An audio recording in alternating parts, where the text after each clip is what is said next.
E hoje nós estamos recebendo um amigo. Eu tenho acompanhado os debates dele. E ele é um espartano nos debates, hein? Vai para cima. Então, quer dizer, é um debate muito bom. Você sempre vai ver o pastor Luciano Scala na Musical.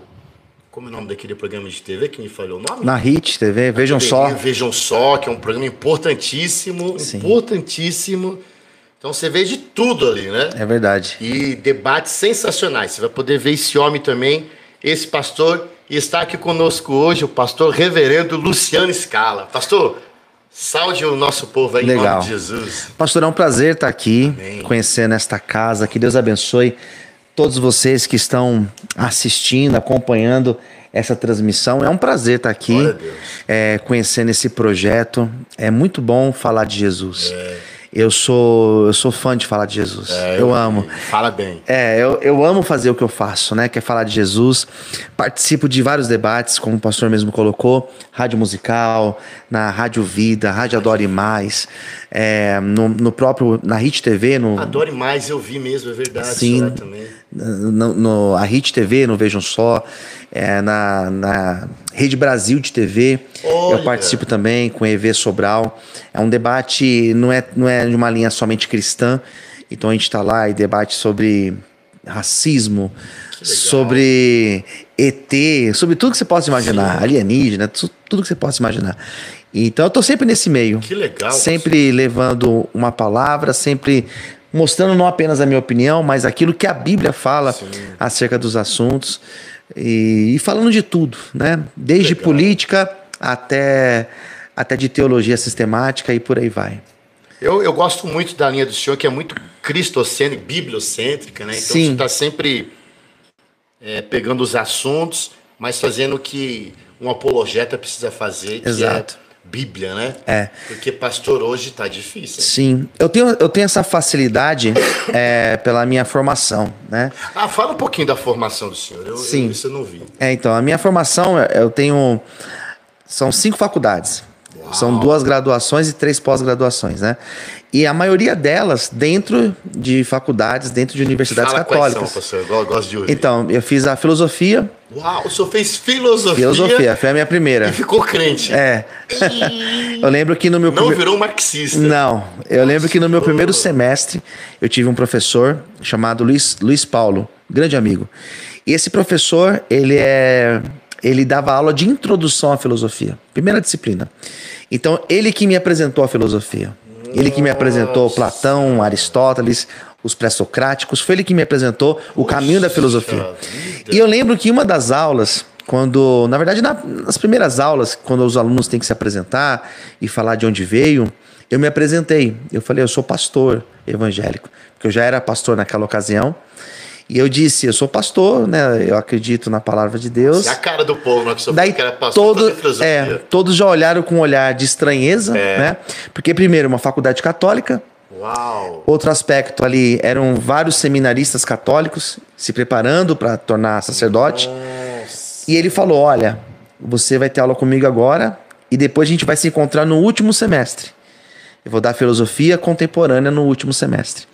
E ele me deu aula de Nietzsche. E Nietzsche foi um grande ateu. Putz. Ele falou, eu vou te ensinar Nietzsche. E eu quero ver se a tua fé vai permanecer igual. E foi muito legal. Hoje nós somos amigos. Desafiou. Porque realmente, estudar Nietzsche e permanecer, exatamente. Pelo amor de Deus. E eu lembro que foi uma das minhas melhores notas, né? Quando eu tive essa filosofia contemporânea, que eu aprendi sobre Nietzsche e outros filósofos, né? Mas foi uma experiência muito legal. Eu tive essa experiência na filosofia, saí de lá, fui fazer uma pós na área de bioética. Então eu estudei bioética também na Faculdade de São Camilo. Depois de bioética, fiz uma na área de comunicação, porque eu sempre trabalhei com comunicação, sempre gostei de rádio, de TV. Tem uma pegada, né? Então rádio, eu sempre fiz rádio. Olha. Desde muito novo. Eu era de igrejas que tinham um programa de rádio. Então a primeira vez que eu entrei no estúdio de rádio eu tinha 18 anos. Nossa. Hoje eu tenho 41 e eu nunca parei. Rádio e TV eu sempre fiz, né? E hoje eu tenho um programa de TV da nossa igreja. Que legal. Tem as minhas participações semanais. Várias. Importante. E eu fiz a comunicação, saí de lá, entrei na faculdade de teologia. Porque eu tinha feito teologia, mas dentro de um seminário da Assembleia de Deus. Sim. E eu queria, de fato, fazer a graduação. Nas nossas épocas isso era normal fazer. Sim, seminário. Né? Então eu fiz no seminário da Assembleia de Deus, foi muito bom, só que foi um curso livre de 2 anos. Daí eu entrei numa Pontifícia Católica. Uau. É uma faculdade ligada a Roma. É tanto que o meu certificado, quem assinou foi o Papa Francisco, porque veio de Roma. Então eu tive essa oportunidade de estudar a faculdade católica. Então a minha formação teológica, ela é católica, né? Eu fiz essa e agora recente, fazendo uma pós também na área de espiritualidade, mas é algo mais tranquilo. É uma pós mesmo que eu escolhi fazer para continuar estudando, com a sede de aprender. Sem vínculo cristão, é essa que você está fazendo? Não, essa é também. Só que ela é católica também. Uau! Ela trabalha essa área de espiritualidade. Nossa! É na área de ciência da religião, né? Sim, mas é católica. Então a gente acaba que estuda um pouco de islamismo, do catolicismo romano, a nossa linha protestante. Pastor, eu sempre observei que o senhor era muito seguro nas colocações, um bom comunicador. Eu observava isso, tanto é que quando eu... Porque assim, eu abaixo os áudios da musical, porque nós temos uma rádio, ela é 24 horas no ar. Então o senhor entrou várias vezes. Olha só. E eu sempre estava ouvindo e reouvindo. Que legal, que honra. E aí sempre no final fala as redes sociais, falou, vou atrás desse homem. Vou escalar ele. Legal. E graças a Deus, Deus preparou. Agora eu estou entendendo por que eu admiro o senhor, né? Porque, que bom. Há 4 semanas atrás, eu trouxe aqui o pastor Marcos, professor de filosofia, de geografia, era marxista e comunista. Olha só. Então foi um debate assim muito bom. E o senhor como filosofia aí também. E se manteve, hein? Sim, me mantive, graças a Deus. E me deu essa abertura, né? Eu tenho muitos amigos padres, muitos amigos são padres, e a gente tem um respeito mútuo, né? Tenho amigos que são padres ortodoxos, tenho amigos que são espíritas, palestrantes do espiritismo. Que legal. Então, assim, eu consigo percorrer esses caminhos. Isso é evangelho, hein? Eu consigo percorrer sem o preconceito, sem aquele olhar de estranheza, porque são diferentes, a forma de pensar, mas de forma respeitosa, né? Respeitosa. Exato. Legal. Não pratico o ecumenismo. Ecumenismo eu não pratico, mas eu tenho o diálogo. Então eu tenho esse diálogo, já tive várias oportunidades de falar em igrejas católicas até mesmo. Que legal. Palestrar lá dentro. Por quê? Porque eles enxergam em mim essa abertura de poder dialogar de forma respeitosa. Eu acho interessante essa colocação do pastor, galera, porque assim, a gente não está aqui inventando uma roda, como hoje todo mundo quer inventar. A gente faz uma leitura do que Jesus já deixou. E a gente faz o que a Bíblia diz que nós temos que fazer. Sim. E o senhor falando isso, eu me lembro de Jesus conversando com a mulher samaritana. Sim. E a mulher indagou, ele falou, tu não sabe que eu sou, tu não sabe que nós não podemos, e ele não estava nem aí com isso. Ele dentro da sinagoga, que até então era uma religião à par do cristianismo, mas ele estava lá dentro também. Hostil à forma dele pensar, né? Ele foi em vários momentos hostilizado por falar de uma forma diferente acerca do sábado, acerca da lei, acerca do adultério daquela mulher. Então, assim, Jesus era hostilizado nesses ambientes. E ele nunca perdeu, vamos dizer na nossa época, na quebrada, nunca perdeu a linha. Nunca perdeu a linha. Sempre ali com aquilo e de agregar a pessoa para trazer, em todos os sentidos. E de causar um impacto. Então, eu tenho essa facilidade, né? Agora, em outubro, eu tô indo para África, para Moçambique. Eu vi o senhor... E essa abertura, Já estamos então nos temas aqui desse ano aqui, hein? Essa grande ponte que foi feita para mim, para eu ir para Moçambique, foi um padre amigo. Olha que legal. Eu, na minha sala de aula, na faculdade essa católica que eu fiz, de teologia, eram 55 alunos. E desses 55 alunos, se eu não me engano, acho que eram 27 estrangeiros. Então eu estudei com africanos, com mexicano, italiano, peruano, gente de tudo que é parte. E esses africanos foram pessoas que eu tive muita proximidade. Nós criamos uma afinidade legal e mantivemos grupos de WhatsApp, conversas nossas, até que surgiu essa oportunidade, um chamado para eu ir para a África. Porque o senhor é muito missionário, hein, pastor? Sim, eu tenho essa veia. Você enxergou isso, essa oportunidade missionária. Exatamente. Porque eu sempre tive missão no meu sangue, No meu DNA, missão urbana. Então eu trabalho com morador de rua, com pessoas em situação de rua. Detalhe aí que é muito forte. Trabalho com dependente químico, faço trabalho através das mídias. Então sempre tive esse chamado. E recentemente eu terminei um grande projeto na nossa igreja. A gente conseguiu comprar um prédio, construir uma cozinha industrial de 100 metros quadrados, um espaço maravilhoso, para a gente produzir essas 1000 refeições semanais. Ah, é semanal? Semanal, toda sexta. Teve um momento que o senhor foi em 1024. Sim. Isso é semanal? Semanal, toda sexta. É sério demais. É muita coisa, uma estrutura muito grande. Não é aventureiro não, hein? E eu terminei esse projeto e eu sentia o chamado para a África. Eu nunca tinha tido esse chamado. E na ocasião, eu tenho amigos no Congo, República do Congo, só que lá é francês, né? Eu tenho parentes na Etiópia. Nossa. Poderia, de repente, fazer um trabalho na Etiópia. Seria interessante a Etiópia também, né? É um país muito complicado, tem questão de guerra. Então é um país que tem uma situação difícil também para se trabalhar. E tinha Moçambique. Moçambique é um país de língua portuguesa e isso iria me facilitar, né? E eu conversei com esse padre amigo meu e ele fez essa ponte. Agora eu estou indo em outubro para lá para fazer esse trabalho, montar um projeto nosso lá. Graças a Deus eu consegui pegar o senhor antes, né? Porque já é outubro, já é agora que já já é vai, agora. Né? E já estou nessa reta final. Tem menos de um mês aí dos preparativos, né? E a demanda tem sido bem pesada. Primeiro, o que é o Instituto Viver na Bênção? Então, o Instituto Viver na Bênção, ele é um braço da nossa igreja. É um braço da comunidade evangélica Vale de Bênção. Eu sou pastor dessa igreja há 22 anos. Então, pera lá, pastor. A comunidade Vale de Bênção é a igreja que fica na Brasilândia. Exato. Eu sou pastor dessa igreja há 22 anos. 22 anos? 22 anos. É a igreja que hoje eu sou pastor. Pastor presidente? Não. Uau. Eu era de uma outra igreja. Minha mãe é a presidente da igreja. Então eu vim de uma outra igreja. Eu era pastor num outro ministério e vim trabalhar com ela. Então, sou uma pessoa de raízes, hein? Mesma igreja, 22 anos. Eu tô lá pastoreando essa filial nossa há 22 anos. Que fica na Brasilândia. Na Brasilândia. Então daí nós começamos a fazer os projetos. Os projetos com os dependentes químicos, projetos com os moradores de rua, pessoas em situação de rua. Começamos a fazer esses projetos e eu percebi a necessidade de ter acesso ao terceiro setor. E para ter acesso ao terceiro setor, com a igreja, você tem dificuldade. Com o CNPJ da igreja, com o nome da igreja, ainda existem pessoas que têm preconceito. Né? Vê a igreja... E bastante, né, pastor? Infelizmente. Então, para eu ter acesso a esse terceiro setor e poder percorrer outros caminhos, aí entrou o Instituto Viver na Bênção. Então, hoje, eu transferi os projetos nossos para o Instituto. Então, a igreja ela é o carro-chefe, a igreja é a base estrutural do projeto, né? É a igreja, de fato. Sim. Mas eu uso o Instituto.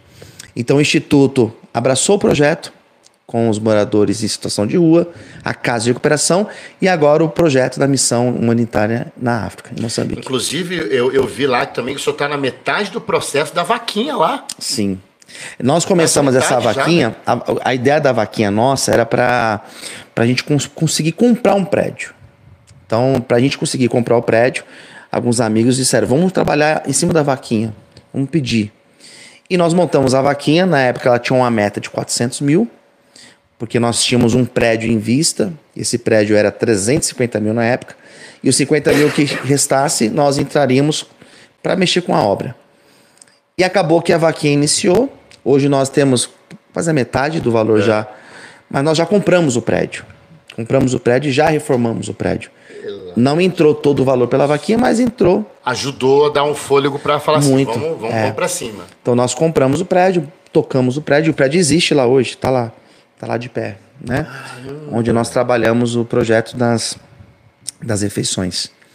E o que é a Chácara Vale de Bênção? Então, daí o que acontece? Quando eu comecei a igreja nossa é na Vila Brasilândia, e é uma região periférica, né? Quem é de São Paulo conhece, uma região muito simples, e eu comecei a ter muita demanda de pessoas com dependência química. Meu pai é alcoólatra na época, então assim, eu tive meu pai, eu tive pessoas muito próximas, e eu comecei a trabalhar com algumas casas. Então eu pegava as pessoas, levava até a casa, nós bancávamos a internação dessas pessoas e elas ficavam lá tratando. Até que surgiu uma oportunidade de eu abrir uma igreja no interior. Então a primeira igreja nossa fora da cidade de São Paulo foi em Mairink. Mairink. Eu tinha um casal de diáconos que eles mudaram para Mairink e nós tocamos um projeto lá, montamos uma igreja em Mairink e nós achamos interessante ter uma casa de recuperação em Mairink, porque nesse momento já tinha muita demanda para a gente ter esse trabalho com dependentes químicos. Então nós montamos em Mairink uma chácara e fechou, porque hoje nós temos esse projeto lá, que é um outro braço também da nossa igreja, né? Quanto ali são homens, mulheres, só homens? Só é uma casa masculina. O senhor, né, tem o hábito também de chamar de aluno, não? Não, a gente usa a expressão interno, né? Interno. Mas tem essa expressão também. Aluno, hoje né? Ficou. Quantos internos hoje a casa tem? Quantos comporta? Ela comporta 20. Não é uma chácara grande, ela tem 3.500 metros, então não é um espaço tão grande, né? Então ela comporta 20, nós temos 20 camas, 20 acomodações para eles, só que nós deixamos no máximo entre 12 e 15. Para ficar bem acomodado. Bem acomodado, né? E a gente tem um pastor lá responsável que consegue trabalhar melhor com essa quantidade. E é o número que nós temos hoje. Nós estamos em, acho que é 11 ou 12 que nós estamos lá. Eu vi as fotos, tem uma parte que desce assim, né? Sim, muito que é o nosso pomar, é bem bonito lá. É uma chácara simples, mas muito bem organizada, muito limpa, muito bacana. E ali o senhor pede uma oferta para os meninos que ficam na casa, vaga social, como funciona? Então, as famílias ajudam, né? A gente tem um valor, que é um valor, acaba sendo simbólico, porque são 4 refeições diárias, tem toda uma estrutura. Então as famílias ajudam dentro desse valor, dentro das condições deles. Às vezes a pessoa não consegue um valor integral, então ajuda com uma parte. Também temos algumas pessoas que acaba sendo uma vaga social. A intenção é ajudar. E a igreja porque o senhor está distribuindo refeições. Sim. Encontra sempre alguém Sim. que o senhor fala assim, acho que é a hora desse cara ter uma oportunidade, né? Acaba acontecendo, né? Sim. Apesar que nós trabalhamos, esse lance das ruas, as pessoas pedem bastante. Só que nós damos preferência com pessoas que têm família, pra gente ter esse tipo de suporte. Certo. Tem um mínimo de um suporte para conseguir, de repente a pessoa precisa de um tratamento médico. Então a família se responsabiliza, né? E é um período de 9 meses, não? 6 meses. 6 meses. 6 meses. Acaba que alguns ficam mais, outros ficam menos, né? Porque a internação é voluntária, né? Então, eu ia perguntar sobre isso, a internação voluntária. Voluntária. Né? Porque a internação involuntária não funciona, né, pastor? Ela é funcional dependendo do nível que a pessoa está. De repente a pessoa está num nível que ela por si só não vai dar conta de escolher. Lá não tem nível nenhum de involuntário, totalmente não, voluntário. Todos são voluntários. Ninguém está amarrado, ninguém está medicado lá. Lá a internação, ela é... Você sabe que há alguns anos atrás, eu morei no Itaim Paulista, que é o último bairro da Zona Leste. E nós tínhamos uma igreja ali e eu não ficava em paz. Porque a gente rodeado de favelas, a igreja fecha a porta, parece que o modo de dizer, né? O inferno abre a porta na madrugada e a gente está de porta fechada. E aí uma vez Deus falou comigo sobre começar um trabalho casa de recuperação. Eu falei assim, eu não vou começar isso não, Deus. Porque eu sempre participei de casa de recuperação. Os pastores não tinham vida. De madrugada, lá ligando para o pastor, camarada tal esfaqueou outro aqui. Aí vai lá o pastor correndo lá. Era isso que pelo menos na minha época de adolescente eu via muito, né? Tinha uma casa, não sei se eu vou chamar, se eu já ouviu falar, Victor Altruist. Não. Foi praticamente a primeira casa de recuperação em São Paulo, que eram de americanos. E aqui pro nosso lado tinha o irmão Barreto. Ele foi a primeira casa de desafio do Brasil. Então, era uma época que a gente via muito essas... E aí Deus falou fortemente comigo. Resumindo, eu fiz prova do Senhor. Falei, Senhor, eu tenho que ir pro Rio. E no Rio o Senhor tem que falar comigo. E tem que ser alguma coisa nem que você está falando. Eu não quero ir para Ipanema, Copacabana, nem Leblon. Eu quero ir numa comunidade. Aí eu estava dentro de Senador Camará. Um pastor amigo meu foi membro do pastor Marcos Pereira. passou pela casa de recuperação. E ele, pastor, eu vi o sotaque, né? Ô, bora ir pro Rio, pastor, vamos lá fazer uma obra em Senador. Eu falei, eu vou. Aí fiquei uma semana lá. Não sei se você ouviu falar do pastor Johnny dos Santos. Não. Pastor, eu vou lhe mandar o link do documentário dele. Uma emissora de TV da Inglaterra queria subir num morro para fazer um documentário. Seria o pessoal do BOPE e o tráfico. Então ele procurou o capitão do BOPE. O capitão do BOPE falou assim, a gente não consegue fazer isso que você quer. Não dá para fazer essa... Mas tem um pastor em Senador Camará que consegue. E aí procuraram ele, porque ele foi traficante. E esse documentário mostra a galera do BOPE, mostra o tráfico, que era um cara chamado Aranha, porque diferente do Brasil, de São Paulo, que é uma benção, que a gente só tem uma facção, lá é 5, 6, né?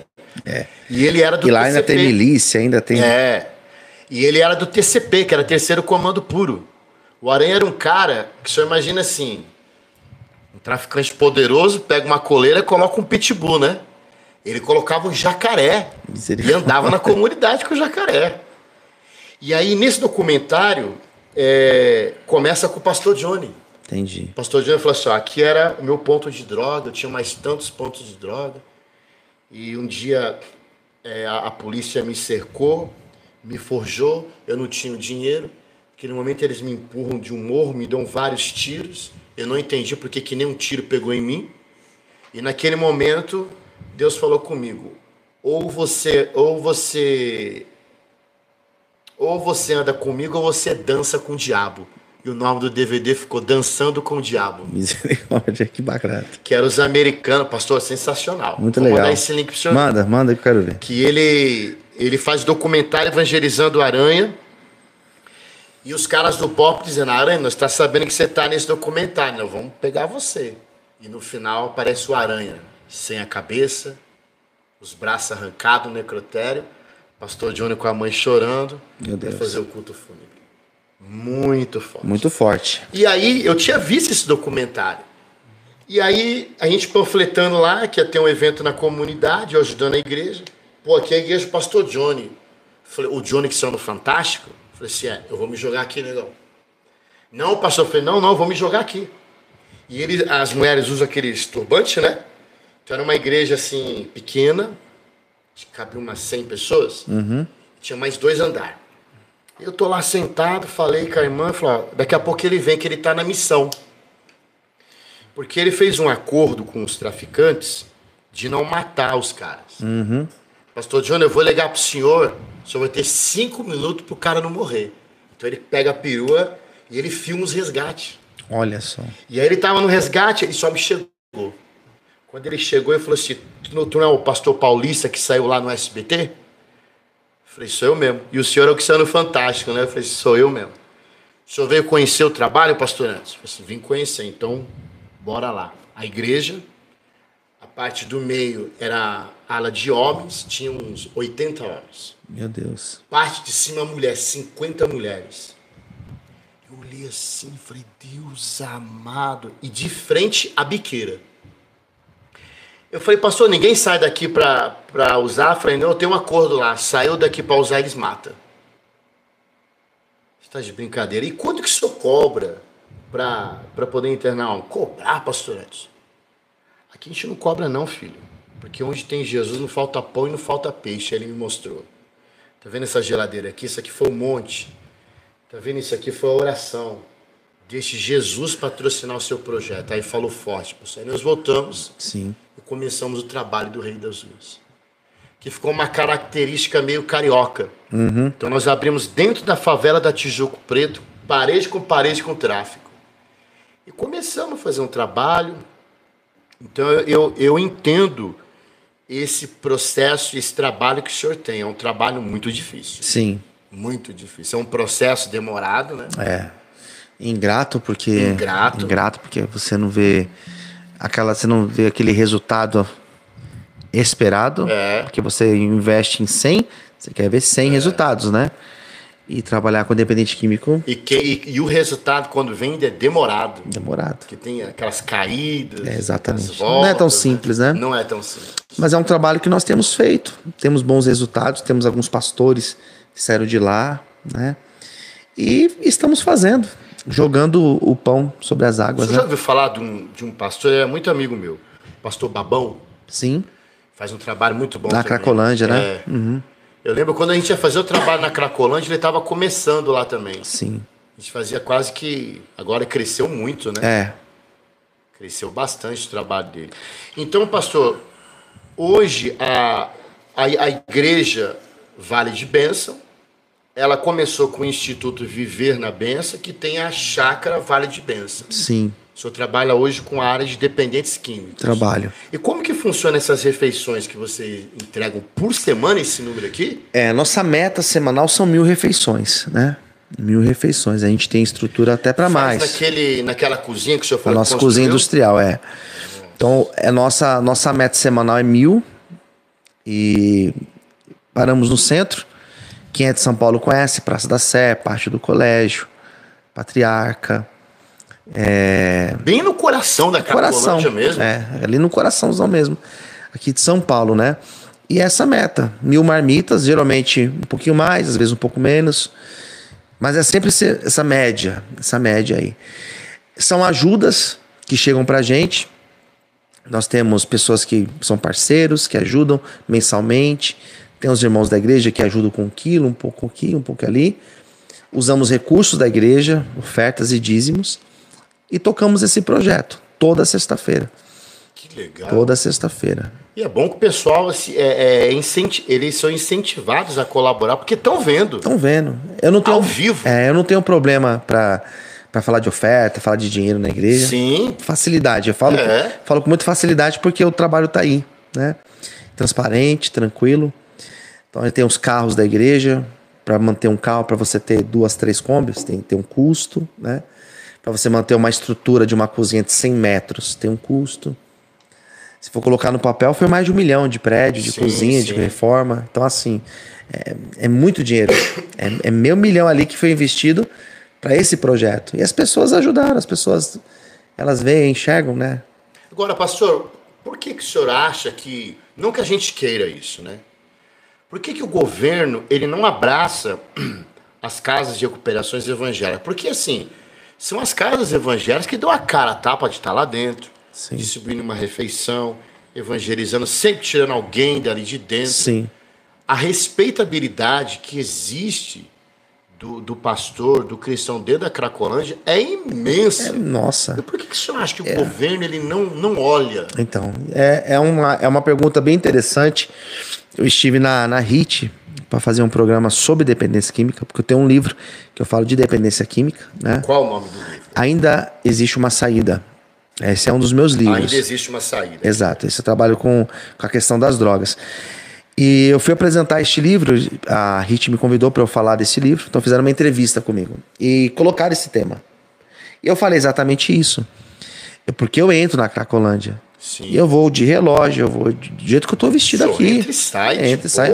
E nunca aconteceu. Eu faço esse trabalho no centro há 19 anos. Eu tô no centro faz 19 anos. Cracolândia não era esse gigante que é hoje, não era esse monstro que é hoje. Então, assim, eu tenho essa facilidade. O pastor sabe. Você ouviu as várias fases da Cracolândia, sim. Então. E eu pude ter contato com prefeitos que trouxeram ideias, trouxeram projetos, porque todos chegam com ideia. Todos apresentam ali no seu plano como que vai ser. Ah, tá. E por que não flui? Por que não acontece? Porque hoje a Cracolândia ele é uma máquina de dinheiro. É uma máquina de dinheiro. Que interessa para muita gente. Para muita gente. Então aquilo ali é uma máquina de dinheiro. Manter aquele câncer enriquece pessoas. Então é viável manter. Então percebe que as soluções, quando elas são colocadas, são soluções pontuais. Eu lembro do governo do Dória, vamos tirá-los daqui. Tá, mas vai para onde? Né? Daí inventaram, vamos fazer tal medida. Mas é uma medida. A Cracolândia é um problema complexo.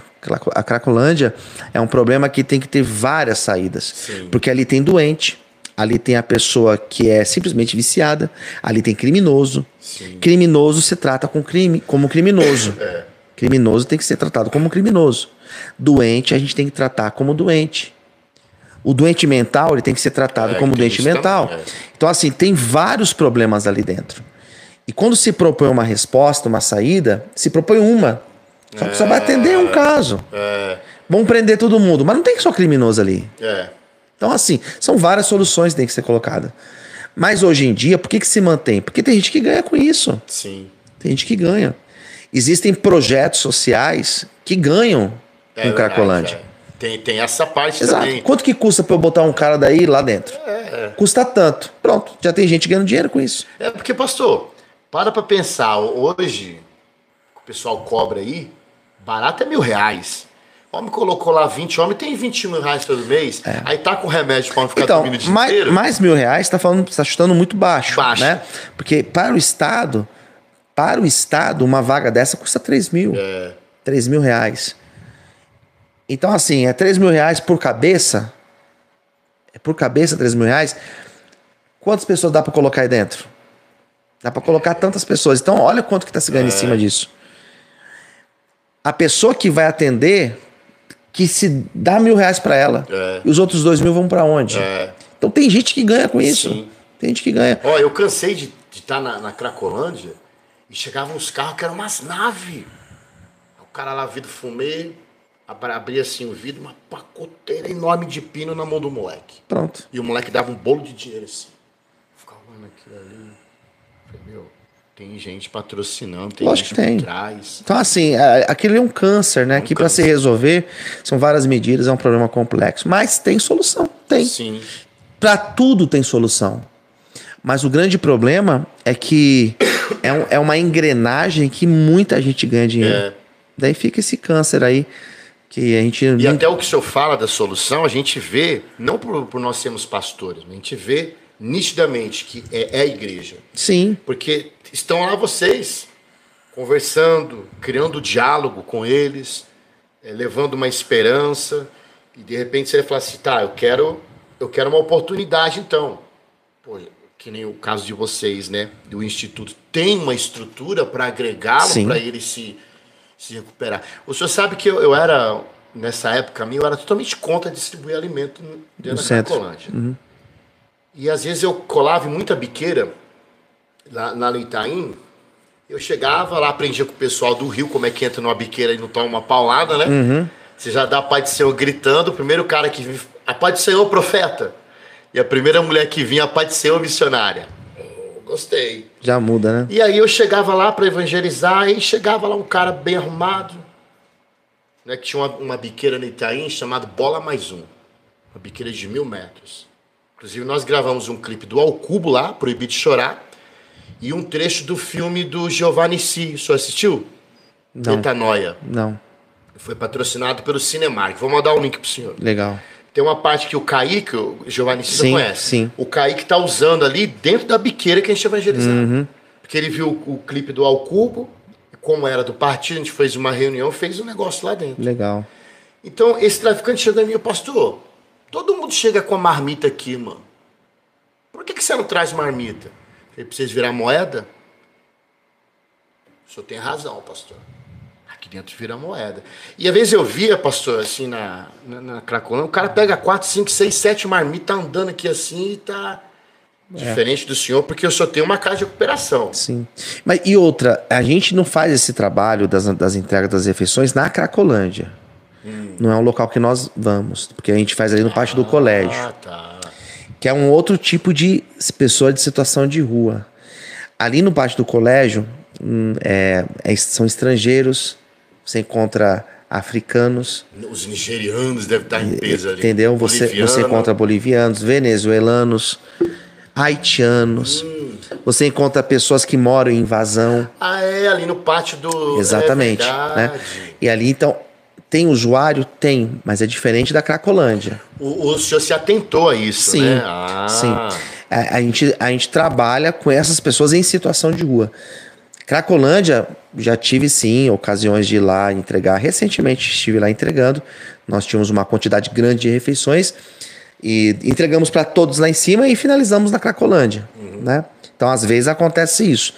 Mas não é o nosso ponto forte. Nosso ponto forte é parte do colégio, patriarca, que são pessoas em situação de rua. Já é em cima disso que eu citei mesmo, né, pastor? Sim, Dessa preocupação sim, de... porque eles fazem isso mesmo. É. Você entrega um cobertor, você entrega uma roupa, vai virar droga, vai virar dinheiro. E o senhor sabe, quando a gente tinha a casa, na época a gente saiu, eu vou mandar pro senhor o link, que saiu na...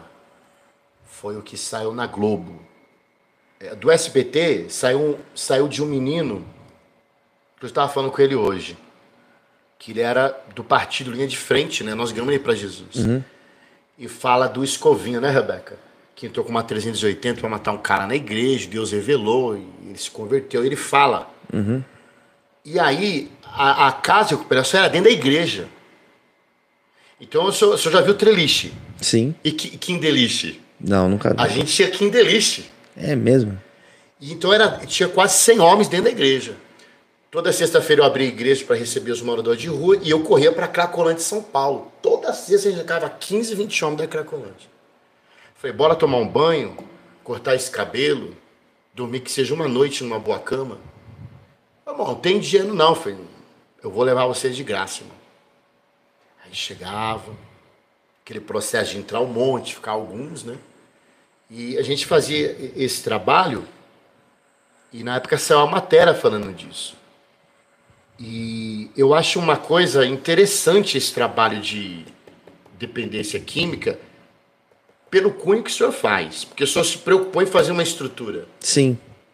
O senhor também não fez como muitos fazem, que é socar um monte de homem ali e ficar sem estrutura, até para ele ter o tratamento dele, né? A gente não tem, nós não visamos a quantidade, né? Nós não visamos, nós visamos o trabalho personalizado. Eu sei o nome de todos, eu sei a história de todos, inclusive eu sei qual substância ele usava, inclusive eu sei se tem um problema familiar.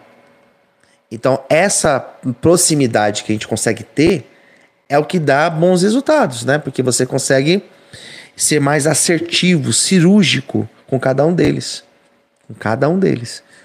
Então, a gente sabe como conversar. A gente chega na chácara, a gente sabe se o fulano tá bem ou não, só de chegar. Só de olhar para ele, a gente já entende, já conhece. Da mesma forma que eles me conhecem. Eu chego lá, eles já sabem se eu tô bem ou não. Então, a gente tem esse número menor exatamente por isso. Interessante. O senhor ouviu falar? Eu gosto muito de pesquisar quando a gente entra no assunto, né? Pastor David Wilkerson, A Cruz e o Punhal. Sim. Nossa. Sim. Eu me espelhei muito, né? Isso é a década de finalzinho de 60 para 70, né?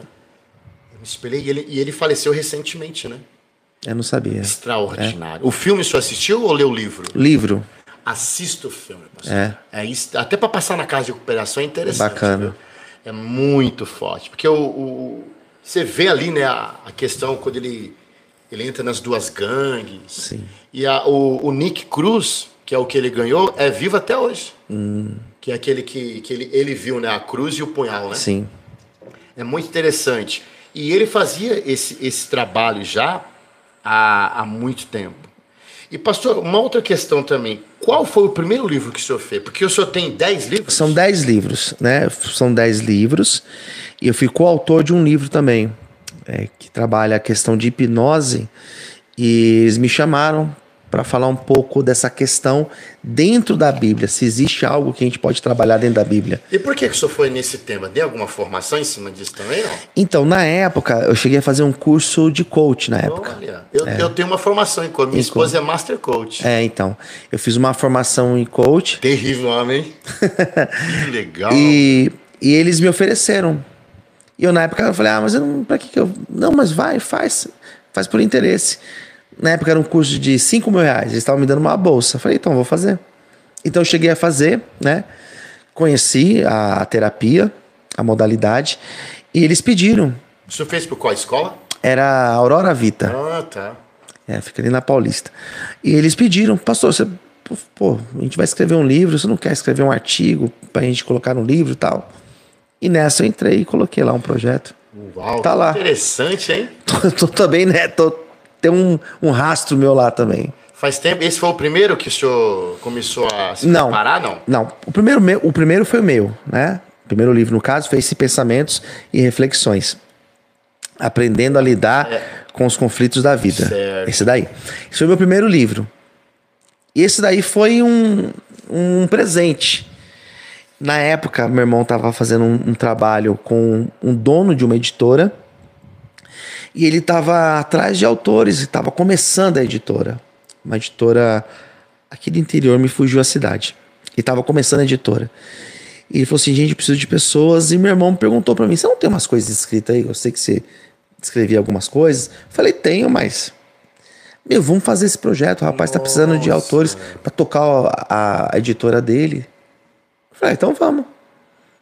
E ele me apresentou o projeto. Eu já tinha 90% pronto já. Daí eu trabalhei, fiz um livro e foi o meu primeiro. E não parei mais. Não parei mais. Todo ano eu publico um livro. Que época foi isso aqui? Já estava tudo isso aqui acontecendo? Já estava tudo. Já tinha faculdade, já estava com o projeto, com o instituto. Já estava girando, né? Isso foi há uns 11 anos atrás, então 2012. Depois teve... Ainda existe uma saída, que eu falo sobre as drogas. Exatamente, esse. Ele aqui. Exato. Daí o terceiro foi Desconstruindo e Construindo. Esse foi o meu terceiro.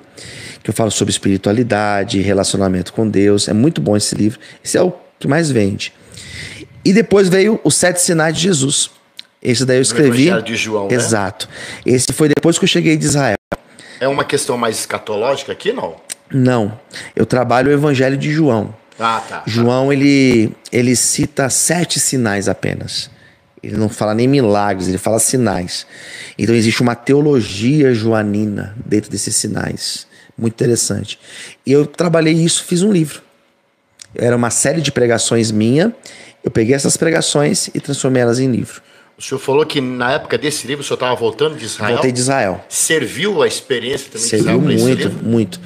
O fato de conhecer os lugares, o fato de escutar arqueólogos, né? Então isso favoreceu bastante. Então já voltei com algumas ideias, já tinha alguma coisa escrita, virou livro, né? Daí depois desse, eu trabalhei esse Por Amor à Sua Palavra. É um livro que é meio que a questão de avivamento? Não. Esse livro foi o meu TCC da teologia, esse livro. E nesse livro eu trabalho o texto de Jeremias. Quando Jeremias ele fala que ia desistir, que não ia mais pregar a palavra, que Deus tinha iludido ele, né? E na hora que ele fala que ia parar de pregar a palavra, que ele ia desistir, ele fala, daí acende uma chama dentro de mim. Por isso que o fogo de um chamado. Acende uma chama e não posso parar. Então Jeremias ele sofre por conta do seu chamado. E eu cito 3 personagens nesse livro. Eu cito... Estão na capa. Martin Luther King, que foi martirizado. Eu cito a missionária, irmã Dorothy Stang, que foi uma missionária que foi martirizada também aqui no nosso norte do país. Ela estava protegendo a terra, protegendo... Não conhecia. Depois eu passo o nome dela. Sim, a irmã Dorothy Stang. E o terceiro é Dom Oscar Romero, que também foi morto na Nicarágua. Foi perseguido e morto. Então eu cito esses 3 mártires, né? Nossa. 2 católicos e o pastor Martin Luther King. Eu apresento a biografia deles no livro e faço todo esse paralelo com Jeremias, capítulo 20, quando Jeremias queria desistir. O senhor cruza as informações, uma coisa contemporânea. Exatamente. Olha. Foi meu TCC, né? Que legal. Eu trabalhei ele para tornar ele um livro. Porque o TCC era muito técnico, né? Sim. Era uma exegese do texto. Daí eu tive que fazer mais leve para que as pessoas pudessem ler com mais tranquilidade. Eu tô querendo... Eu fiz um livro, é porque eu mandei fazer nova tiragem, mas nós vamos se ver ainda. Legal. Eu fiz um chamado Conexão dos Mundos, a oração. Boa. Então eu falei da importância da oração, sem mistificar, né? A oração da madrugada, ensinei um pouco de como fazer um quarto de guerra. Legal. O que é, porque o Pai Nosso não é uma oração, né? Sim. É um modelo, né? Modelo, né? Então a gente explica aquelas partes que Jesus quis dizer. É muito bom. E eu vou lançar uma série de livros menores, pastor, chamado Heróis do Avivamento. E eu quero trazer muito pessoas assim que não são muito faladas, né? Conhecidas. Kathryn Kuhlman, Maria Odiote Ether. E aí esses nomes me interessaram aí também. Sim. Pra gente... De repente, eu vou fazer esse livro chegar até as tuas mãos. E aí eu vou colocar um pedaço pra você fazer lá Boa, também. pode já contar. Que pegou lá fora de Pinó, vai fazer um pedaço. Pode contar também comigo. Daí, esse daí, depois veio as 4 orações. Isso foi assim que eu saí da faculdade, né? E eu já tinha terminado a faculdade. E eu fiz esse livro é muito bonito. Eu cito 4 orações que estão no livro de Jonas, né? Os marinheiros orando no primeiro capítulo. Depois Jonas orando dentro do peixe. Depois os ninivitas orando, arrependido. E a 4ª oração é Jonas revoltado, que ele queria morrer. Eu cito essas 4 orações. É muito legal esse livro. Esse livro ficou bem bacana. Eu escrevi logo depois que eu saí da faculdade. Tava com saudade da faculdade, então eu tinha que ir lá para pesquisar, para fazer minhas pesquisas. Tava sempre lá com eles. Depois desse foi O Encontro com Deus na Caverna, que foi um livro que eu trabalhei ele na época da pandemia, né? Olha. Na pandemia eu dei uma pausa, o primeiro ano... porque a gente ficou meio que uma caverna mesmo. Eu podia sair. Foi exatamente o paralelo que eu fiz, né? E é um livro que eu falo sobre a caverna de Adulão, lá de Davi, 1 Samuel 22. Eu trago toda uma reflexão, falo de Elias na caverna. Então é um livro muito legal. Foi na época da pandemia, né? Depois eu trabalhei A Dor Silenciosa. É um livro mais técnico, porque eu falo da questão do aborto. Eu trabalho a questão do aborto. Nossa, agora esse livro vai se encaixar agora nesse momento perfeitamente. Perfeitamente, porque a questão do aborto, ela sempre volta, né? Época de eleição, ela sempre aparece. E esse livro também é um TCC meu. A minha pós em bioética. Pastor, esse livro vai ser... É mesmo em bioética? Eu fiz em bioética e eu trabalhei a questão do aborto na bioética, né? Com o aspecto cristão, como um pastor fala acerca de aborto. Então eu trabalhei esse livro, ele não é tão técnico como o meu TCC, porque eu também tive que dar uma aliviada, uma quebrada nele, mas ele ficou muito acessível, bem legal. Então quando a pessoa pensa na questão do aborto, lê um livro desse, ela consegue ter alguns aspectos aí cristão para pensar sobre o tema. Nossa. É bem legal. E o último é a introdução dos textos do apóstolo Paulo. Esse eu vou lançar domingo agora. Esse que o senhor... Esse eu vou lançar domingo. Esse daí, eu tô dando aula para os alunos da minha igreja. Fiz um seminário com eles. E eu trabalhei esse ano os textos de Paulo. As cartas do apóstolo Paulo, as 13 cartas de Paulo. E eu falei, isso daqui é um livro. Isso aqui vai dar um livro. Então eu trabalho as cartas de Paulo. Eu trabalho a questão das cartas da prisão. Eu tenho um capítulo sobre isso. Eu trabalho sobre as cartas pastorais. Tenho um capítulo sobre isso. Daí eu fiz um livro, que é um manual, são ensaios teológicos, ele não é um livro aprofundado, tem 170 páginas. Esse aqui ou já é outro? Esse daí de Paulo. Aqui. Ele tem 170 páginas. Se você for escrever sobre uma carta de Paulo, você usa 500 páginas. Então ele é como eu falo na aula, né? Ele é uma volta de helicóptero por cima, de drone assim por cima, para a pessoa ter as noções das cartas de Paulo. E ficou bem legal, ficou maravilhoso esse livro. O pastor Paulo é muito interessante, né? É muito bom. Depois de Jesus... Foi o maior nome. É o maior nome. Paulo é a base teológica, né, da igreja. Paulo é muito interessante. Então você lê Paulo, entender Paulo. Você pode entender Paulo lendo Atos. Se você lê Atos, você vê Paulo. Mas se você lê as cartas de Paulo, você vê o pensamento de Paulo. Então você conhecer Paulo pelas suas próprias cartas é fantástico. É fantástico. E é isso que eu faço nas aulas, né, no nosso curso teológico e com esse livro. Eu tenho uma pregação que eu falo de Paulo, porque assim, ele evangelizou 3 continentes, né? Sim. Quer dizer, sem tudo isso que a gente tem. E eu fui fazer uma média de conta dos continentes da época. Ele alcançou a mensagem, né, foi levada para em torno de 5 bilhões de pessoas. Deixa eu fazer uma conta dos continentes. Sim. E fazendo um estrago enorme, né?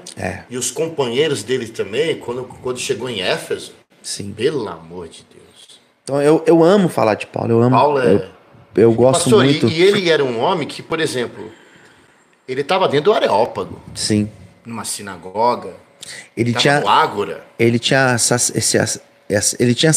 esse acesso, né? Nos ambientes, ele entrava, ele saía. Então ele foi. A gente pode dizer fundamental. que ele era um psicólogo, um coach, um filósofo também, não é verdade? De tudo, né? De tudo. Porque ele era ouvido pelos gregos, né? Sim. Com respeitabilidade. Pelos judeus, pelos Gamaliel, romanos. Pelos romanos. Sim. E é ele que traz essa figura da questão da guerra, né? É ele, não é, pastor? Sim. Que traz. Porque a nacionalidade romana, né? Sim. Então ele é muito interessante, né? Você lê Paulo. Esse livro promete, hein, pastor? É muito bom. Ele ficou muito. Ele é simples, porque assim, as minhas pregações são simples, a minha forma de falar é simples, as pessoas entendem porque é simples. Então a minha forma de escrever é simples. Não é simples pro senhor, por tudo que o senhor tem que comer, beber, o senhor filtra, deixando simples. Deixo simples, não é raso. É isso. Não é raso, mas é simples. Eu já vi as pregações do senhor, é muito... Então os meus filhos, né, eles me entendem. Os adolescentes da minha igreja, eles me entendem. Por quê? Porque ela é acessível. Eu não uso termos que as pessoas vão falar, nossa, que bonito, mas não vou entender. Então a minha forma de escrita também é simples. Mas o senhor é interessante porque, assim, se no final de uma mensagem chegar um cara lá para quebrar, o senhor tem conversa com ele. Sim. Um filósofo, por exemplo, o senhor tem... Sim, porque é fundamentado, né? Então é fundamentado. É simples, mas não é raso. Tem teologia. As minhas pregações são teológicas, né? Então a pessoa ela vai ter essa facilidade de entender. Os meus livros, eles são simples, né? Mas eles são profundos, eles são teológicos. Então, se um teólogo ler, ele não vai achar, esse livro aqui é muito raso. Só que uma pessoa que não tem o conhecimento teológico, ela vai ler, ela vai entender. Ela vai entender a mensagem ali. A pregação de Jesus era assim. Sim. Ele falava com os fariseus, falava com os escribas e falava com os pescadores. E todo mundo entendia. Todo mundo entendia. Eu me lembro de uma frase de Pon Yong-cho, que perguntaram para ele como ele tinha tanto resultado, né? O que você faz? Ele falou assim, eu prego o que Jesus pregava. O arroz e o feijão. Quer dizer, a simplicidade com qualidade, né? Exatamente. E é essa vertente que o senhor está fazendo aqui. E pastor, qual a experiência que o senhor tem como cristão de todos esses livros aqui, dentro do cristianismo? Esses livros... Porque o senhor é um filósofo, Sim. o senhor é uma pessoa acadêmica. Sim. Como que é isso dentro de uma concepção para o senhor? Então, essa minha visão ela é muito interessante. Por quê? Porque eu tenho esse lado teológico, acadêmico, né? A pessoa que faz 5 faculdades, ela tem que, no mínimo, gostar de estudar, né? A pessoa que tem esse anseio para estudar é porque gosta. Mas tudo isso eu trago na minha prática. Então, por exemplo, a minha faculdade teológica, os padres que eu estudei, eles são padres da linha da teologia da libertação. E a teologia da libertação, ela é chamada de uma teologia prática. É aquilo que Tiago fala... Pastor, só fundamentando uma coisa aqui, de repente, para você que é um cristão mais tradicional, que está na igreja, você fala, poxa, mas é um absurdo um pastor beber da água de padres. Os pais da igreja, os patrícios. Sim. Se nós vamos falar de um grande homem, Santo Agostinho. Não, se você vai estudar teologia, você vai ter que estudar Santo Agostinho. Então, é normal isso aqui. Tomás de Aquino, você vai ter que estudar tudo isso, porque são as bases, né? Então, é uma teologia prática. Ou seja, é aquela teologia de Tiago, capítulo 2. Mostra-me a tua fé. Sem as tuas obras, eu te mostrarei a minha fé pelas minhas obras. Então, é a prática. Então, quando eu faço teologia... Deixou bem claro realmente aqui. Exato. Quando eu faço teologia, quando eu elaboro as minhas pregações, quando eu apresento um livro, é tudo prático. É tudo cristianismo prático. Não é um cristianismo de igreja, de gabinete. Teórico. Não, não. Eu sou muito mais prático do que teólogo. E né? fica bem claro isso, porque o que o senhor se envolve, o que o senhor faz aqui, é uma coisa de raiz, é a igreja primitiva. E não é um lance que eu vou lá e pego a equipe, ó, vocês vão lá. Não, eu vou. Eu carrego a caixa. Eu vi uns vídeos. Sim, eu entrego, eu levo a marmita, eu coloco a mão, eu dirijo a Kombi. Então, assim, isso pra mim é tranquilo. Eu sou um pastor que tô ali, na massa. Isso é na minha prática como pastor, na minha prática como alguém que vai fazer um trabalho social, alguém que vai pra África. Eu não tô mandando um missionário pra África. Eu tô indo pra África, né? Forte isso, hein? Tô indo pra uma aldeia que não tem banheiro, tô indo pra um lugar que eles comem rato. Como que vai ser? Inclusive o senhor postou agora, recente, de umas crianças, né? Sim. É o local onde nós vamos fazer o trabalho, né? Então, assim, não é que eu vou enviar alguém ou vou enviar o recurso para alguém fazer. Eu vou lá fazer. Vou lá conhecer. Pôr o pé lá no chão, lá no barro, para conhecer. E o senhor não arruma tempo para tudo isso? Tem que ter tempo, né? Tem que se agora, organizar. Um outro tempo ainda, né, que o senhor tem. Os debates. Qual foi o que o senhor lembra... O primeiro lugar que o senhor pisou dentro dessas questões de debates ou de depoimentos de mídia? Então, o primeiro contato assim que eu tive, eu sempre fiz rádio, então assim... O senhor falou que fez rádio. Sempre fiz rádio, né? E a igreja anterior, antes de eu ser da Vale de Bênção, era uma igreja que estava na musical. Então eu conheci a musical lá atrás, né? Lá atrás, na época do Carlos Apolinário. Era bem lá atrás. Foi a primeira vez que eu pisei na musical. Então isso vai fazer... São quase 30 anos. Nossa. É muito tempo de rádio, né? E eu sempre tive essa afluência. Sempre tive. E para debater, como começou isso? Foi numa TV espírita. Uma TV chamada TV Mundo Maior. Aqui de Guarulhos. E eles me convidaram. Era eu... quem tomava conta do programa, né? O âncora do programa é um amigo meu que é espírita, ele se chama William Sanches. O pessoal procurar o nome dele na internet vai encontrar milhões de coisas. Não é estranho esse nome, não. Não, ele é bem influente, bem influente. E ele me convidou. Era eu, ele e um padre ortodoxo. E ali nós fazíamos um diálogo. Não era debate, era um diálogo. Era um diálogo. Apresentava as questões e ali nós conversávamos sobre as questões. Então esse foi o primeiro contato. E o primeiro debate em si foi na musical. Musical, na verdade não foi. Foi pela HIT. Ah, tá. Primeiro foi na HIT. Fui falar de um tema escatológico, não vou lembrar muito bem. Mas deu muito pano pra manga. Dali o meu nome, escorreu pros debates. E era um debate, quer dizer, um debate de pensamentos opositórios, sim, oposição. Então o senhor estava ali argumentando, provando. Era o Éder, como mediador, Éder Cocarelli, e tinha um pastor de um lado, um senhor muito experiente, que eu falei, meu Deus, como eu vou debater com ele? E eu de um outro lado, sem experiência alguma, né? Foi o primeiro. Mas repercutiu muito esse debate, deu muito pano pra manga. Então a HIT voltou a me chamar depois disso, e a musical me achou por esse debate. A musical me levou e foi para falar sobre divórcio, que foi um tema que explodiu também. Eu lembro desse dia. Explodiu. E daí nunca mais parei. Né? Daí foi para musical, foi para Rádio Vida, para Adore Mais, os debates na Rede Brasil de TV. Uma pergunta, professor, uma curiosidade. O Éder, ele é calvinista e pós? Não. Ele é calvinista. Ele é calvinista. Tinha uma fala de calvinista. Ele é calvinista, é presbiteriano, né? Ele é presbiteriano. Tá. Ele é calvinista. Eu imaginava que ele era presbiteriano também. E ele é pós também. E foi o primeiro contato, foi com ele, né? Nossa. Exatamente com ele.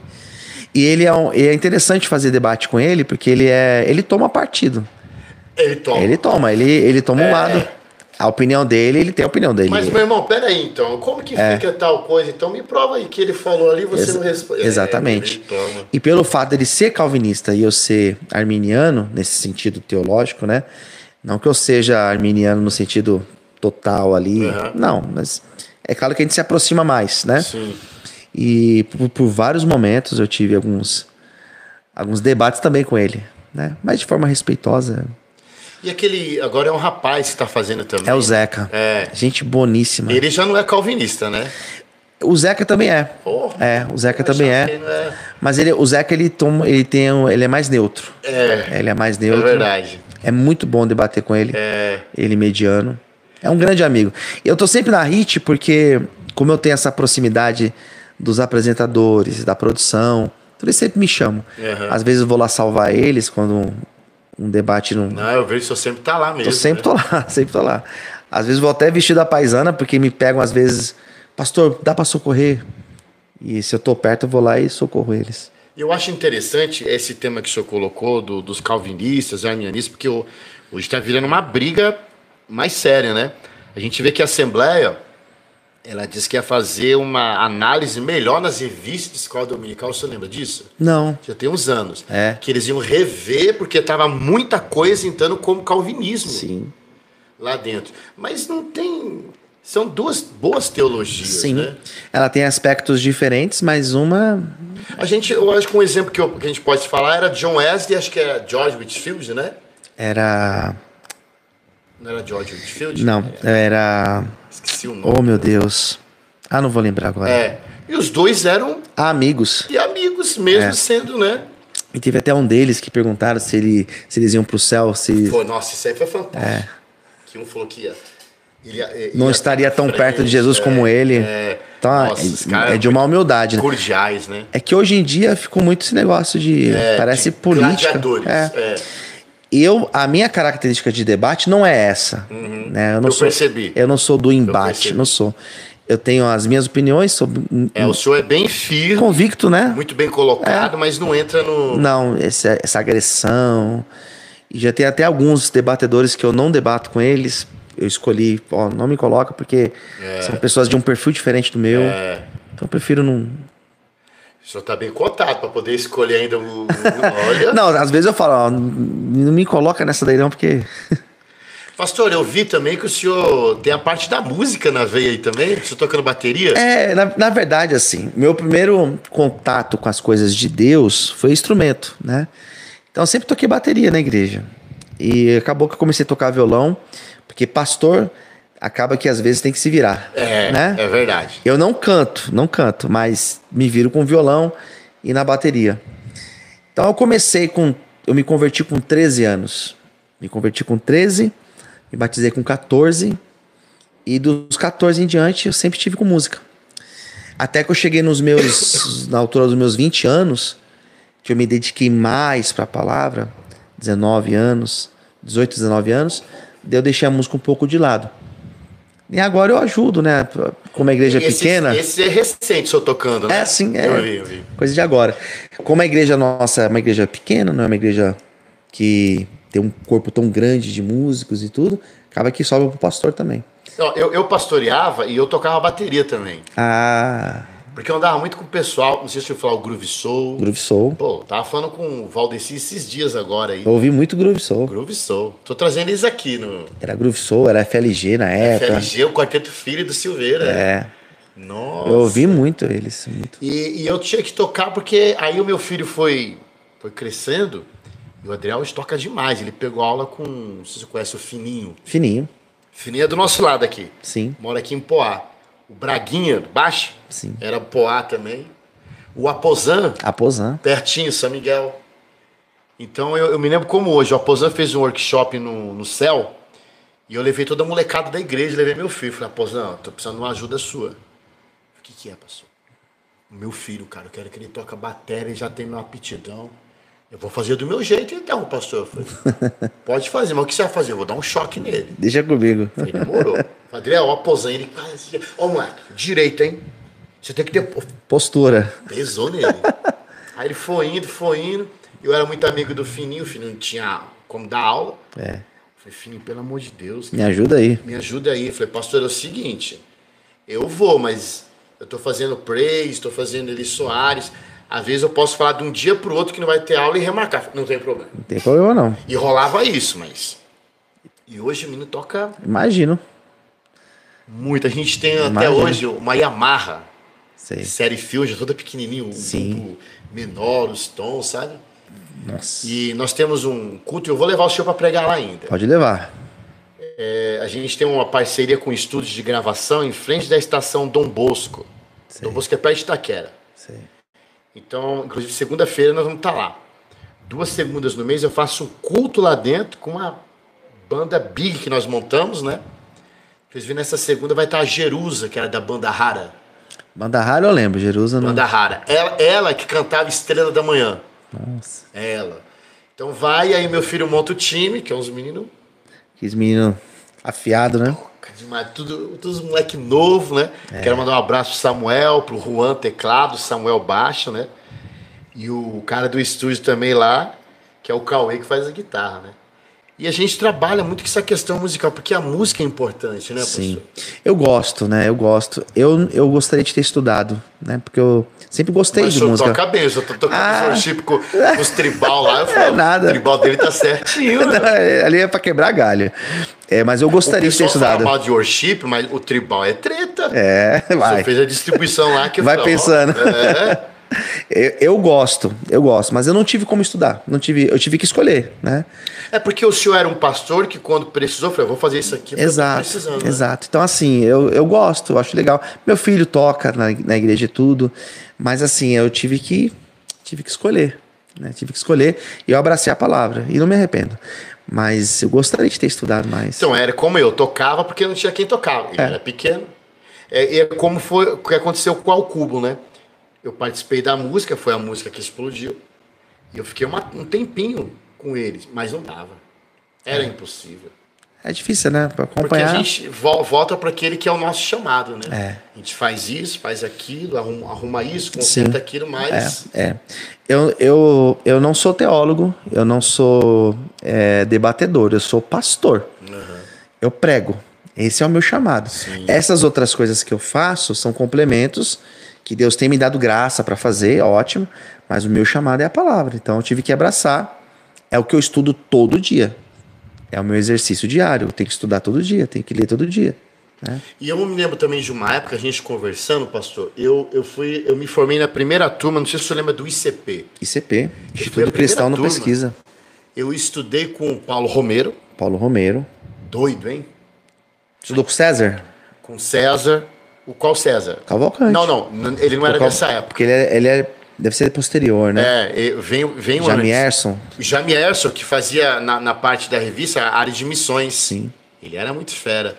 E tinha o Gente pastor boa Joaquim demais. de Andrade. Joaquim de Andrade. Tá sempre lá com o senhor sempre lá também. Comigo. Uhum. Eu trouxe ele aqui também. Legal. E tinha um que faleceu, o pastor Natanael Rinaldi.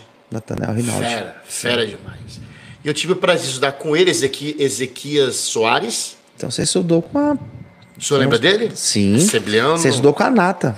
Eu tenho um livro dele que fala a histórias documentadas, Testemunho de Jeová. Legal. Então eu tenho um lá, pastor, dele, porque ele pegou as sentinelas Sim. e xerocou, ele fez um livro assim. Ele comprou um livro dos testemunhos que eles pagam milhões para tirar da praça. O livro, ou a sentinela, tem uma cruz e uma coroa dentro, Olha só. que seria a cientologia. Sim. E nessa sentinela tem eles doando sangue, Olha indo só. pra guerra. Aí quando ele falou, eu vou pegar esse livro. É raro, então. Raríssimo. Raríssimo. Ele comprou num sebo nos Estados Unidos. Achou. Pagou assim, quase nada. E aí eles vão atrás dos testemunhos para... E eu tive o prazer de estudar com... Agora, o Paulo Romero é fantástico. Sim. É uma pessoa inacreditável. E eu estudei... Mas tem muita gente boa, né? Hoje tem muito... muita gente boa. Porque esses nomes que o senhor vai citar também, foram os que começaram a formar tudo gente boa como essa que a gente vê hoje, né? Somos frutos disso, né? É. Resultado disso. E eu já me vejo hoje, eu vejo já uma geração nova levantando aí, uns rapazes novos, um pessoal novo, mais novo que eu, mas com muita base. É muito legal. É um renovo, né? A gente vive também a questão do cancelamento, tá enorme também, né? Porque esses que pregam, que sabem também, acabam meio que cancelando os outros, Sim. né? A gente vê uma coisa, não sei qual a opinião do senhor, mas uma pressão muito grande em cima daquela menina, Vitória. Sim. Nossa, só acha isso? Então, eu acho que é assim, eu comecei a pregar muito jovem. Eu comecei a pregar muito novo. Então, assim, ela vai amadurecer. Você já falou tudo. Pronto. Já falou tudo. Ela tá fazendo. O Marco Feliciano falou isso, né? É. Ele falou, gente, é o seguinte, olha a idade dela. Pois é. Eu pregava pior, eu era uns pontos piores do que ela nessa idade. Sim. Então, assim, eu comecei a pregar muito novo. Eu era da música, mas eu tava, assim, sempre tendo uma oportunidade. 16, 17 anos eu já pregava. Então, assim, você comete muito equívoco, muito erro. Totalmente aceitável. Totalmente. É. Eu não posso hoje achar que eu tenho uma bagagem de mais de 20 anos pregando, que alguém de 19 anos vai ter a mesma que eu. É. Mas é muito questão de inveja, porque... Nossa, pastor, é incrível, né? Desnecessário. E alguém pergunta, mas o pastor ouve ela? Não ouço, porque eu tô num outro momento da minha vida com Deus, da minha teologia, das minhas coisas. Mas ela tá fazendo. Mas também o senhor não vai usar pra cancelar como tá fazendo. Não. Nossa, o pessoal massacra ela. Eu gostei muito da opinião do Matos Nascimento. Ele deu uma opinião sobre ela. É. Eu falei assim, gente, deixa a menina viver a idade dela, a experiência dela. O importante é que ela pregue Cristo. Sim. Ela vai amadurecer, ela vai crescer, ela vai analisar o que ela pregar. Eu tenho pregações minhas, eu tô vendo essas fitas cassete, eu tenho pregações minhas em fita cassete, que hoje elas já estão no YouTube. Pregações minhas de 17, 18 anos. Nossa, tá no canal do senhor? Tá lá no YouTube, tá lá. Caçar lá, vai achar. Depois estarei um monte de coisa pra colocar na rádio. Então assim, as pregações minhas lá de trás, isso. que eu usava aquele gravadorzinho pra gravar. Nossa. Então assim, gente, vai amadurecer. Você já foi assembleano? Eu fui de igrejas pentecostais de raiz assembleana, né? Mas da assembleia mesmo eu nunca fui, não. Fui de igrejas pentecostais que eram bem assembleanas. Eu ia muito nas reuniões do Belém, aquela reunião, acho que não sei se é a primeira ou a última segunda do mês, que é geral, todos os obreiros, pastores. É, eu nunca tive. É uma multidão, pastor. É. Que era ali perto da CPAD. Sim. A grandona. E assim, eu não podia entrar. Eu entrava porque eu estudava numa faculdade chamada Ibetel. Ibetel. Pastor Vicente. Então o pastor Vicente tinha cargo de honra no Belém. Eu entrava lá. Entrava no vácuo. E eu tinha um cabelo bem compridão, né? Era black. Aí eu passava o gel Marco Feliciano, que ficava esticado assim, ó. Tava aquela... Inacreditável. E tinha um homem que ele colocava as fitinhas, ele colocava esse gravadorzinho bem no retorno. E depois todo mundo encomendava as fitas com ele. Eu cheguei a pegar muita fita de Rodolfo Butemiller, de Abílio Santana. Eu ouvi muito. Nossa, época boa, né, pastor? Eu ouvi muito. Pregações assim. Eu vi o Marcos Feliciano começar. Eu vi. Ele chegou na minha igreja, e na igreja que eu era pastor, quando ele estava começando. Começando assim, no sentido de explodir pro Brasil, né? Ele, o Abílio Santana, várias vezes, andou no meu carro. Então, conheci todos eles. A Lana Roder, eu conheci ainda lá atrás. Eu lembro dela. E eu me lembro de um homem que era chamado Eurico Bergstein. Não, isso o Eurico, ele era criança que veio com Gunnar Wingre e Daniel Berg. Nossa. Então, eu achava incrível. A história dele. Lotado. Pregador, e ele de cabelo branco, ele andava assim. Então, ele chegava sempre uma meia hora depois, porque era o dia inteiro a reunião, né? Sei. Quando ele entrava na igreja, o pregador colocava o microfone assim, abaixava a cabeça, todo mundo ficava em pé, abaixava a cabeça para aquele ancião entrar, transitar na igreja. Coisa linda. Nossa, sensacional. Eu conheci muita gente nessa época aí, lá atrás. Tive a oportunidade. Quer dizer... Takayama. Nossa! Idekazo Takayama. Idekazo. Porque ele tem um irmão, Fernando Takayama, Sim. né? Que é presidente da Nipo. Mas eu conheci o Idekazo. Ouvi muito ele. Jackson Rodrigues, Gilvan Rodrigues. Todos esses daí eu tive oportunidade de ir. Nossa, sensacional. Uma base, né, pastor? Eu tive essa base aí. Agora, pastor, o senhor é da área também de treinar, né? Já fui. Agora não? Já fui mais dedicado. Não, porque eu tô vendo umas coisas lá do senhor lá. Já fui mais dedicado. Eu jogo bola, né? Eu gosto de jogar, de fazer meu futebol. E já treinei, né? Mas tô mais devagar agora. Preciso voltar. O senhor é uma pessoa que arruma tempo para várias coisas, hein? Preciso, né? Mas faz com excelência. Sim. Também. Não é aquela pessoa que faz várias coisas. Empurrando um monte de coisa. Não, eu procuro fazer. Eu sou uma pessoa muito de ciclos, né? Eu tenho, não sei se eu acho que é uma qualidade, né? Eu não consigo iniciar um novo ciclo se eu não fechar esse. Então eu tenho isso comigo. Então, por exemplo, eu vou dar um exemplo. Teve o lance da cozinha.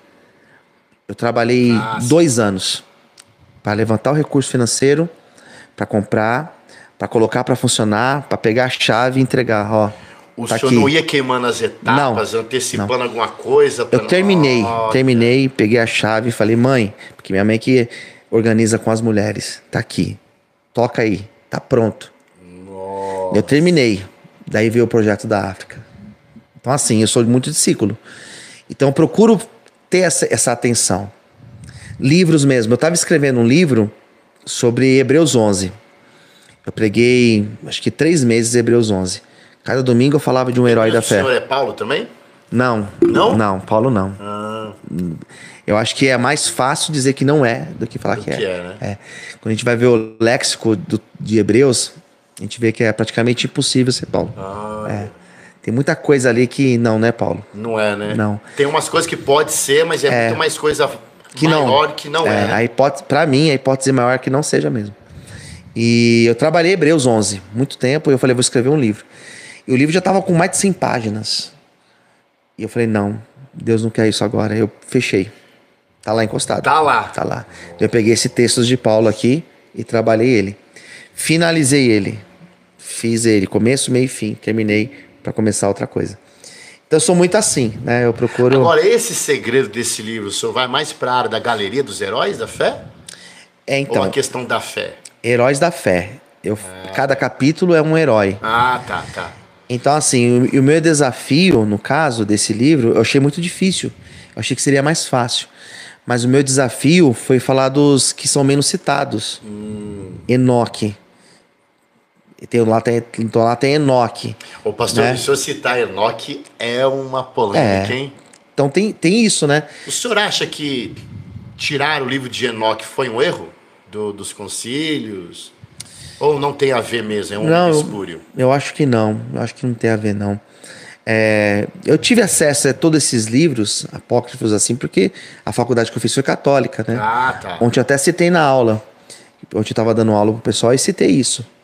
Então eu vou dar aula, por exemplo, para eles. Vou falar de Tobias, vou falar de Macabeus. Tá. Vou falar de Judite. Porque eu estudei isso. Então... Sim. E falar de Macabeus, é importante falar do povo Macabeu. Para entender a questão do Zelote na frente, aquela questão... Exato. Né? Então...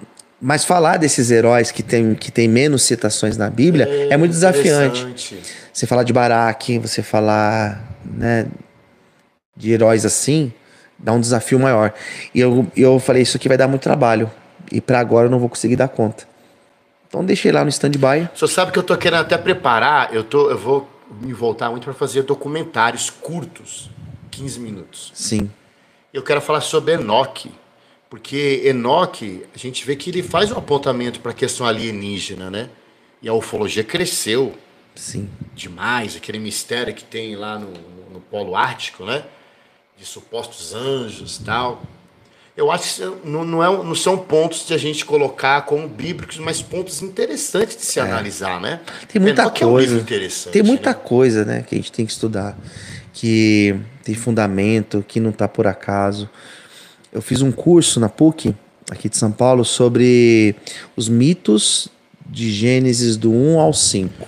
Nossa! Rapaz, mitos africanos. Nossa! Então, assim, o que nós temos de Gênesis de 1 a 5, os africanos tinham isso há uns 5.000 anos antes da gente, antes dos judeus terem. Então são coisas muito interessantes. Eu estou preparando um documentário que fala sobre o povo negro da Bíblia. Eu entro nessa parte aí. É muito legal. Que aí eu vou um pouco para a lenda da rainha de Sabá, que teve um filho de Salomão. É muito interessante. Começou lá na África, porque lá na África tem judeus negros fazendo tudo, o Shabat, fazendo tudo. É interessante. É interessante. Quando eu tive acesso a isso, eu estudei com um rabino, né? Lá na PUC. Eu não conseguia me mexer na aula. Eram 5 horas de aula, eu ficava ali plantado. O senhor tem alguma coisa registrada desse momento aí? Se diz o quê? Em que qual sentido? Alguma coisa, um material? Tenho tudo, tenho tudo. Opa, só vai me ajudar nesse documentário dos negros. Tenho tudo lá, tenho tudo, tem apostilas, tem porque livro. a galera não sabe que o Egito é na África, por exemplo, né?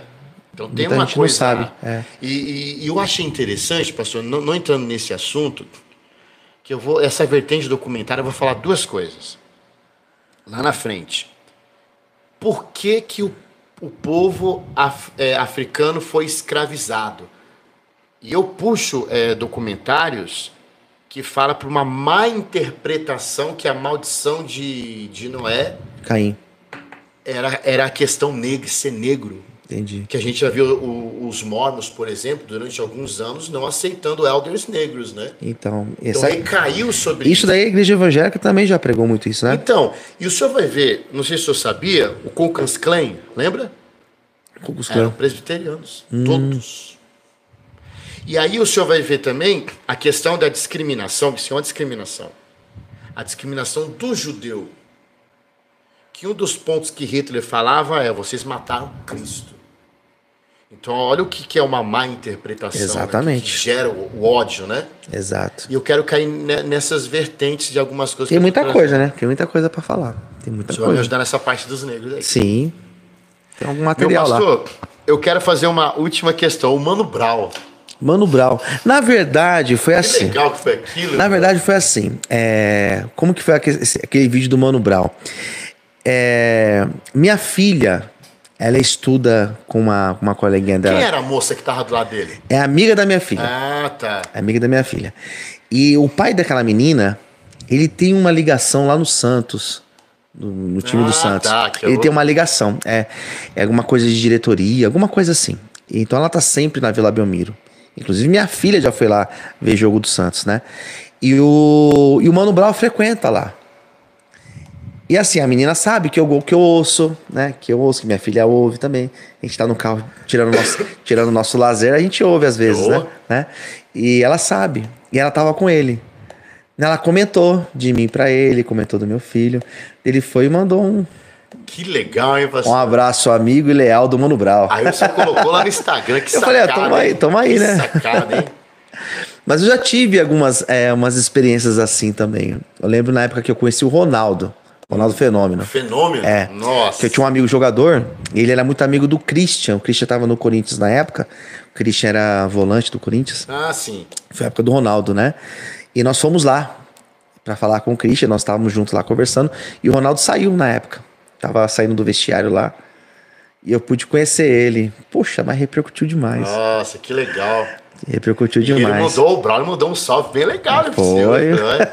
Moral, né? Uma vez eu trombei o Brown, foi um show do Alcuba aqui na nossa quebrada no Itaim, né?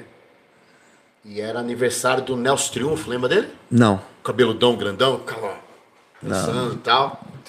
Inclusive saiu na Netflix, que sou da antiga, assiste lá, o documentário sobre a Chic Show. Chic Show. Que fantástico. Esses velhos tudo novinho, menininho e tal, contando história, né? E é legal, né? Nossa, legal. é uma militância. É incrível. Tem uma história, né? Tem uma história. Cara fantástico. Porque ele tinha um sonho de colocar o negro dentro de lugares elitizados. Ele colocou no Allianz Parque, no Palmeiras. Sim. Colocou lá 10 mil negros lá dentro. Depois ele traz James Brown, ele traz Kool and Gang, traz o Earth in the Fire. Ficou amigo de James Brown. Já pensou? Nossa, numa época de extrema dificuldade. Eu achei muito interessante. E tem uma vez que eu cantei com o Alcubo, o aniversário do Nelson Triunfo, e o Brown o Racionais cantou.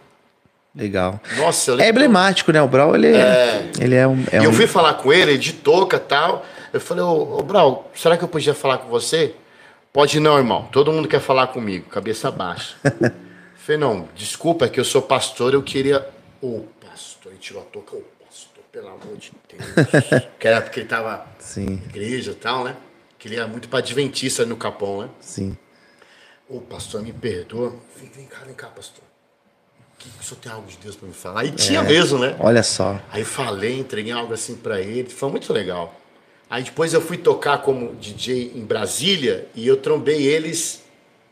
Eu vou mandar uma foto pra você, meu filho pequenininho com ele. Eu trombei eles no aeroporto, falei, Brown, pastor, lembrou? Tal. Falou, não quero dar uma de tiete, não, mas dá pra tirar uma foto com meu filho aqui? Vem cá, guri. Me dá essa moral aí. Nossa, André é pequenininho. Legal. E nesse dia tava o Lu também do Apocalipse. Olha só. Aí, meu, foi sensacional. Os caras conversando e tal. Legal. Muito legal. Pastor, eu queria dizer para o senhor que foi uma honra. Nós vamos aqui pro final. Você vai ter as considerações aí. Mas para mim foi um sonho ter o senhor aqui de verdade. Que legal, eu fico feliz. Como eu vejo o senhor pelo YouTube, eu extraí o áudio e coloquei na minha rádio. Que honra. Tem um programa de debate, então o senhor está várias vezes lá. Então eu fico ouvindo, falei, meu, vou trazer. E eu fiquei muito feliz de recebê-lo aqui. Considerações finais, queria que o senhor falasse. Legal. E lógico, né? Eu ganhei tá aí. aqui.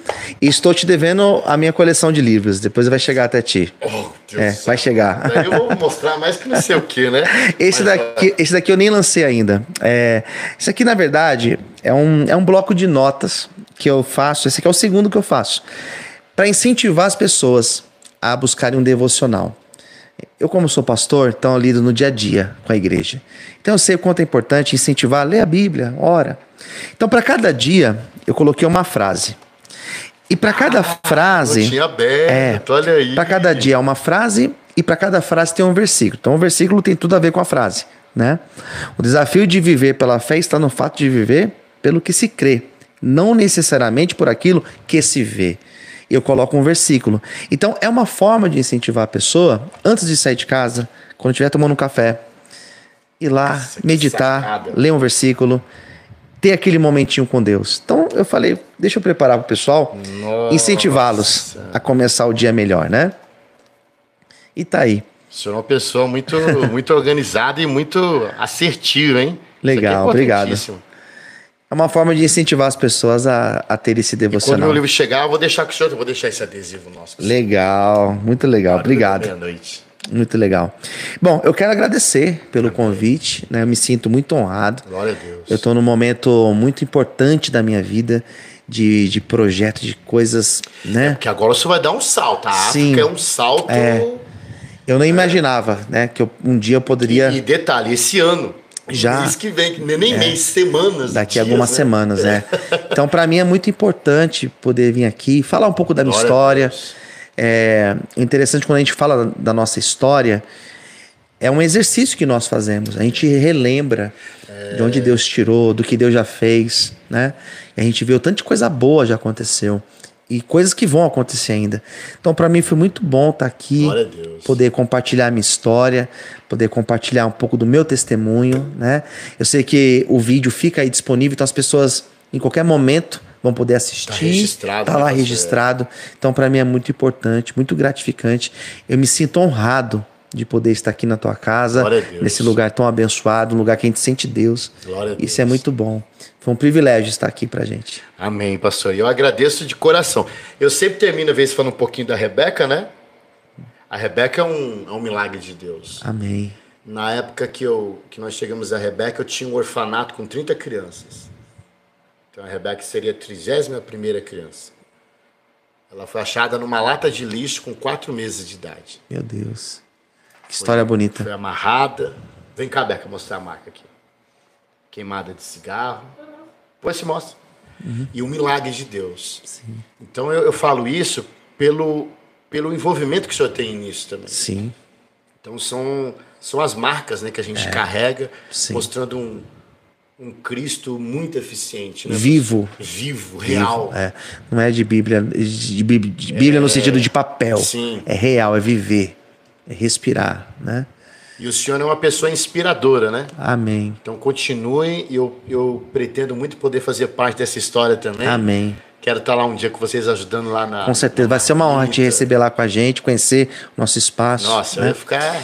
Eu vivo isso, eu sou vibrante, eu sou intenso, eu não sei ser morno, eu sou igual café, tem que ser quente. Então eu sou assim, inteiro. Se eu tô aqui, eu tô inteiro contigo. Então assim, é dessa forma que eu faço a obra, que eu explico para as pessoas que deve ser feito. Com paixão, com amor, com intensidade.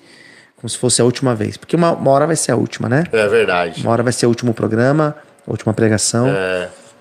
Que a gente tenha feito bem feito. E eu vou deixar depois aqui, galera, eu tô começando a trabalhar mais isso, tá? Eu mandei meu norte para manutenção, mas eu vou colocar todas as redes sociais do pastor. Legal. Que eu sei que você vai querer, de repente, chamá-lo, convidá-lo, saber como você pode ajudar também, porque você pode ser um missionário que contribui. Então você vai ter acesso, o pastor vai me passar, vou colocar aqui tudo, os livros também, a gente coloca os temas dos livros também. Legal. Para poder ter mais acesso em nome de Jesus. Esse é o pastor Luciano que está sempre escalando. E sempre. Tá na Obrigado escala, pela crescendo, oportunidade. em nome de Jesus. Tamo junto, Deus abençoe, shalom.